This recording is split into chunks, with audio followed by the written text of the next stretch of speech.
The history of 700 Davis Avenue truly starts with the Great Fire of 1896.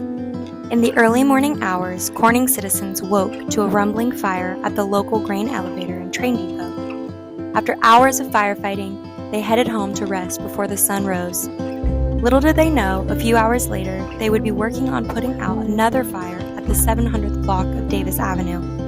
The building saw a good amount of damage, but after a year of renovations, Andrew's clothing store moved in and thus began the long chain of businesses to occupy 700 Davis Avenue. Nearly 7 years later, Kane Clothing has taken over 700 Davis and remained there for about 6 years. Many businesses came and went until 1917 when J.J. Hogan State Bank occupied the main floor for 15 years. In the 1930s, the Western Telephone Company moved in and constructed a door into the south side of the building.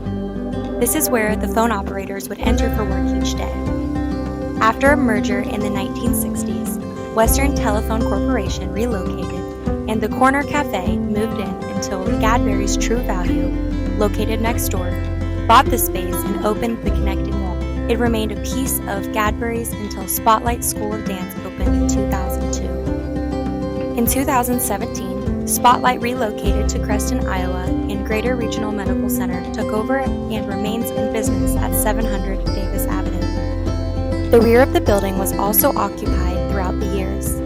Chalmers Cafe, owned by Jim Chalmers, was a memorable business for many Corning residents. Chalmers was a native of Scotland and opened his cafe in the 1920s. He was known for stepping outside and serenading people as they walked past his building when business was slow.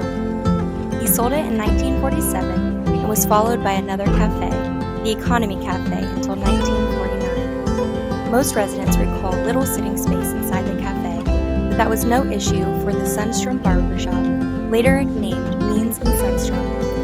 Eventually, the barbershop was sold to Farm Bureau. They occupied the space until 2013, when they too moved to the south side of 7th Street. Throughout the many years this building has stood, it has seen businesses come and go. At times, it was beat down, but with recent reconstruction in 2017, the century-old building is still standing and continues to support local entrepreneurs and businesses.